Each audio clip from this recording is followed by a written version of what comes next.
Hey there, this is Natalie, and I am so excited to be recapping and reviewing Attack on Titan Season 4, Episode 2, or Episode 61 of the full Attack on Titan anime series if you prefer. I'm going to jump right into the episode this week without too much of an intro, but if you haven't seen my video about the first episode of the final season from last week, check that out because it had more of a recap and explanation of what's going on in Marley. And as always, I have to get the usual YouTuber stuff in here, so please consider subscribing if you want to see my continuing coverage of Attack on Titan Season 4, as well as general Attack on Titan theories, analysis, and other content. Subscribing, liking and commenting really helps us YouTubers out, and I have a lot of Attack on Titan videos in the pipeline, so I hope you'll join me for those. With that out of the way, on to what we just saw in the new episode. The episode starts with a meeting of the Marleyan military where they discuss how the battle at Fort Slover has been reported. They're focused on the fact that with other nations working to develop planes and bombs, they were mistaken to overestimate how powerful their titans made them. Zeke, the Beast Titan shifter, is trusted enough to attend this meeting, which is a very big deal for an Eldian.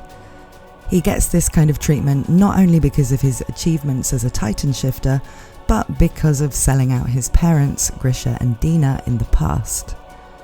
He proposes that the Marleyans need to turn their attention back to getting the founding Titan, that is Eren, back from Paradis Island. He says that Marley won't be able to catch up to the technology of their potential enemies quickly enough, and so they need to bolster their Titan powers to keep their position while they catch up to the rest of the world. It is wryly mentioned by one Marleyan that there aren't any Titans that can fly. The other important thing in this scene is that Zeke only has 1 year left before his 13 years is up, and he's worried that Colt, his successor, won't get all of his abilities. This is probably because Zeke has royal blood. Next we see Colt and Zeke talk about this, with Colt talking about his admiration for Zeke, and Zeke saying he's not sure what makes him special, though Colt will inherit his memories when he eats him. He jokes about having a special technique for wiping his arse, and then the Marleyan captain appears out of nowhere, catching them off guard, and they all talk about Titan arse hairs for a moment. But then we learn a bit about what's been happening on Paradis Island. It seems in the time since Season 3 ended, 32 battleships have been sunk after heading to the island. Zeke talks about the threats on the island, which he says are not limited to just Eren and the Titan shifters, but also the Ackermans and the weaponry of the military there, which is designed specifically for fighting Titans. A lot of this is explained with quick flashes of fighting in 3D maneuver gear, and this is used to cut to Reiner waking from a nightmare. Now we see the human form of Galliard, who is the Jaws Titan we saw in Episode 1. It turns out that it was his brother, Marcel, who originally had the Jaws Titan and was eaten by Ymir, something he blames Reiner for.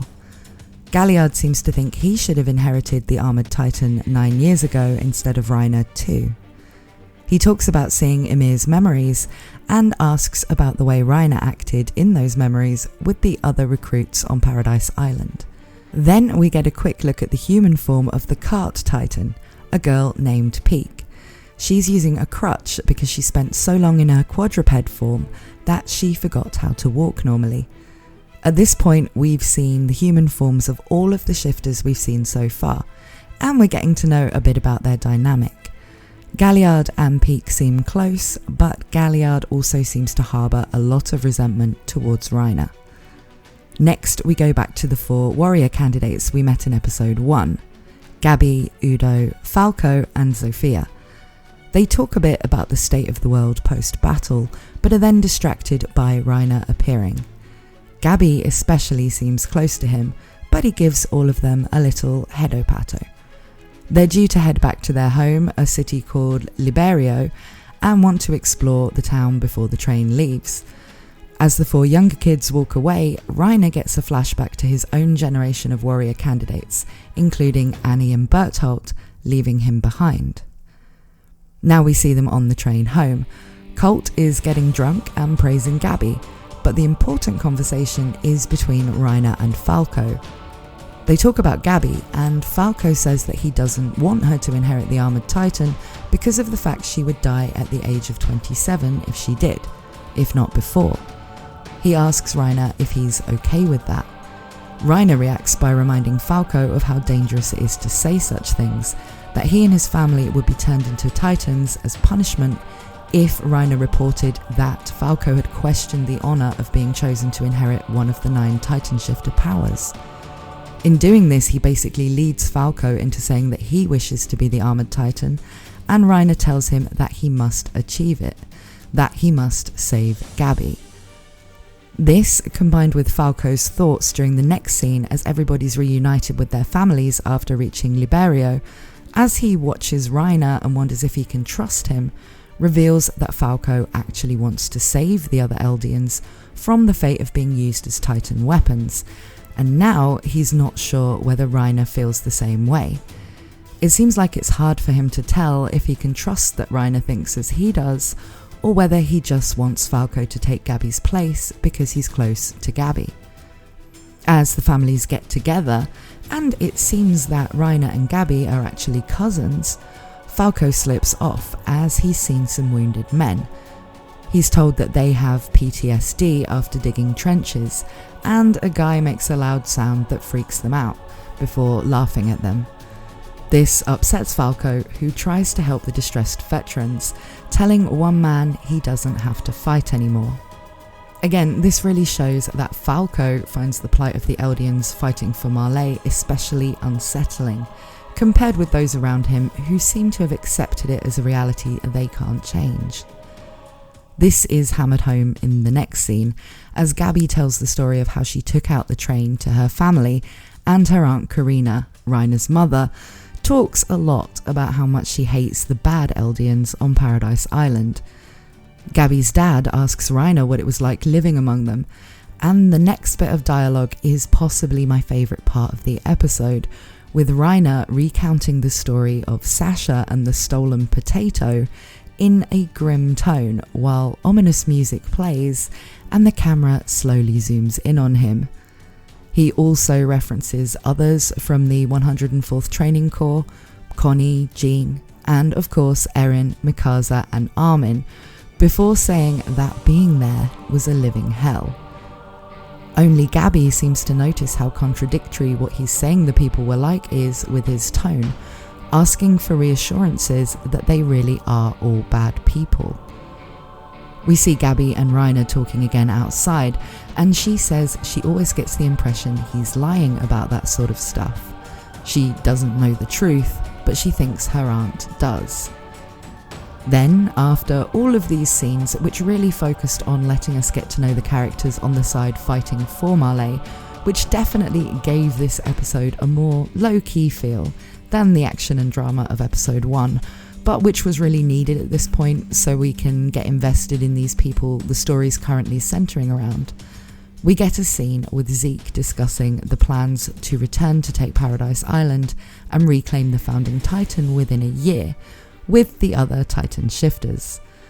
There are no Marleyans present, which it seems is unusual and probably forbidden, but there are in fact Marleyans listening in via a bug in the room.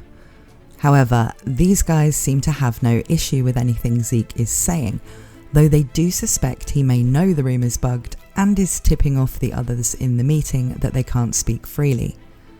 But the main point of his briefing is to tell the others that an influential family we've never heard mention of before, called the Tyburn Family, who are apparently in possession of a Titan shifter ability we haven't seen yet, called the Warhammer Titan, are to offer their support in the efforts against Paradis Island, and are arranging a big festival to announce this, with a lot of important people present. This naturally raises a whole lot of questions. How can an Eldian family who have a Titan shifter ability be living comfortably like that? What's their story? And of course, what does the Warhammer Titan look like? Because it sounds bloody awesome. But we don't get to find out any of the answers yet, because that's really all for episode 2. Other than that recap of the episode, really my only general comments in review of the series for the 2 episodes we've had so far in this season from MAPPA is that honestly I'm really happy with how it looks. I'm a writer and definitely not an animation expert. I mean, look, my lip flaps don't even always match what I'm saying. So I really tend to only go deep into the story, dialogue and character development and so on for the anime series I make videos about, because I don't really know the first thing about the animation side.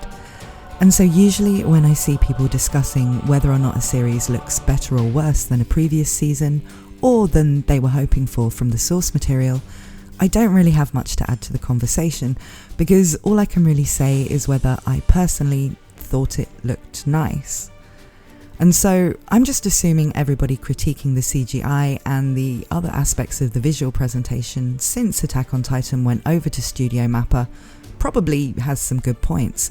But to me, as a total layman when it comes to that side of anime, who can only go on the most basic aspects of, does it look cool? Is this as exciting to watch as before? And is there anything janky and obnoxious going on visually that's distracting me from what's going on? I just think it's looking really good so far. I didn't think the CGI in the action scenes in episode 1 was bad. I don't think the characters look wrong compared to the manga. I just really don't have any problem with what we're getting so far at all. But I'd be really interested to hear your thoughts on MAPPA's handling of the series, so if you have a stronger opinion than mine, and I mean basically any opinion would be stronger than what I just said there, then please let me know in the comments. That's about it for this video, but if you want more Attack on Titan content to watch right now, why not check out my theory video about the female Titan by clicking "What would happen if a man ate Annie" on the end card. And once again, please consider subscribing and ringing the notification bell so you don't miss my next Attack on Titan videos, and of course the review of Attack on Titan Final Season Episode 3 next week. Thank you for watching, and I hope to see you again very soon.